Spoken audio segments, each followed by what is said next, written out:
It's back to school time once again for area students, teachers, and administrators as the 2019-2020 school year gets underway. Each year usually brings some new changes, and this year is no exception. Act 46 may have finally reached its endpoint, but other issues around pre-kindergarten, special education, and proficiency-based learning, a relatively new term for assessing how well or fully students are learning a given subject, will be on the radar. To get a sense of what some of the changes may be as we go forward, we'll be visiting several local schools to talk with educational leaders. We made our first stop at Burnburton Academy in Manchester and spoke with the school's headmaster, Mark Tashin.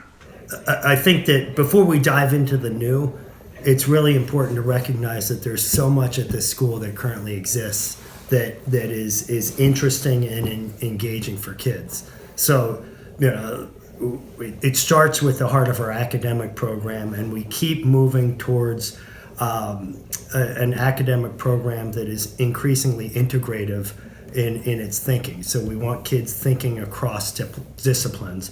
We want them thinking about communications. We want them thinking about problem solving. We want them thinking about citizenship. And so those kind of broad themes continue to exist, and we continue to develop them. In terms of what's new, this year we opened up our at the Dean Farm, a renovated barn and classroom facility to really create a program around the agricultural learning opportunities that we have down there. So that's brand new and is kicked off this year, and it's just a beautiful building and a beautiful classroom. So I would encourage you to go down and take a look at the views across Hildene Meadows, and see what's going on down there. So one of the most important programs we have is our Student Success Program, which supports kids who are aspiring to be the first in their family to go to college. And thanks to grants through the Brown Foundation and the Stratton Foundation, we're able to provide those students with paid internships and therefore learning opportunities both during the year and in the summer, where they can explore a profession or a career opportunity, not just at a vocational level, but they can be working in a professional capacity or exploring a profession, and we hope developing long-term aspirations for their own career trajectory. Additionally, we have a variety of programs here on campus that, again, aren't by definition vocational, but our position is that if you learn to develop communication skills and problem-solving skills and the work ethic of this year's theme is honor the effort. If you develop problem-solving and communication skills and work ethic, those are the critical skills for employment anywhere. And that can land you the right job and growth opportunity. We then visited with School Superintendent Jacqueline Wilson of the Bennington-Rutland Supervisory Union, who discussed some of the initiatives underway at the BRSU. One of them is proficiency-based learning, a new way of measuring student mastery of a subject that's being rolled out across Vermont.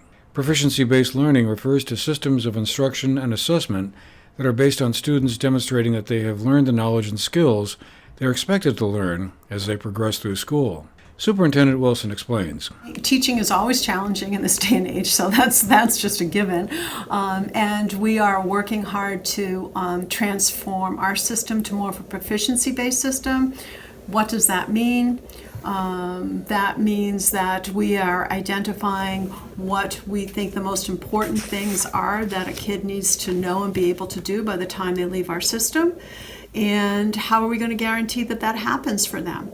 So, it used to be back in the day when I started teaching, I had my curriculum for the year and I just taught it, and I think, most of my kids got it, but if they didn't get it, we just moved on to the next thing. And in a proficiency system, you've identified what really matters. So say, for example, if you say it really matters that kids are able to use evidence to support their claims in their writing, where is our evidence to prove that they can do that?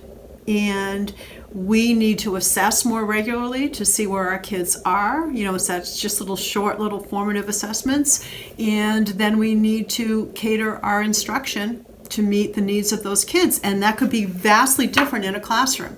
Just because you're in second grade, it doesn't mean you're all in the same place as second graders in mathematics and in literacy. So it really is a huge dramatic shift for our teachers. So we're really investing a lot of time with them this year. We have a year-long commitment. We're working with a consultant whose name is Bill Rich, who does a lot of work around brain-based teaching strategies, and we're working with him for the year. Our teachers have started off with that. We're doing a whole group read. All of our teachers across the whole BRSU are reading a book on standards-based instruction. That's really, how do you practically, in a practical way, implement that in your classroom. So that's really exciting. So we're all reading that together and trying out every month. Teachers are trying out different strategies and having conversations with each other. So we're really digging into the hard work of changing our practice to support our students. But there's more than that underway at the BRSU and the Taconic and Green Regional School District in what will be Wilson's final year at the helm before retiring at the end of the school year in 2020. There's a new cell phone policy for students, for example. Well, the cell phone, we just found that our cell phone students and their cell phones was really becoming a distractor, even though the intent was that they were not supposed to have those out in school and using them. That was still happening before the school day. It was happening at lunch. It was happening at recess. They'll still have them. We're checking. So it really was a distraction. And I know kids, maybe even adults, think that they can multitask and look at their phone and still do their job, but they can't. And so we said no more. It's too much of a distraction to our educational environment. So now kids, they can bring cell phones to school, but those cell phones have to be powered off and they have to be out of sight. They have to be in their backpack or in their locker. And we have had a tremendously positive response to that. I have not received one negative call, which shocked me, but I have received numerous thank yous from parents saying thank you for doing this, because I think there's a realization across the board that the level of distraction period that has arisen as too much reliance on cell phones. We'll be visiting other area schools in coming weeks to hear from their principals and administrators about what's new. For now, reporting for the GNET TV News Project, I'm Andrew McKeever.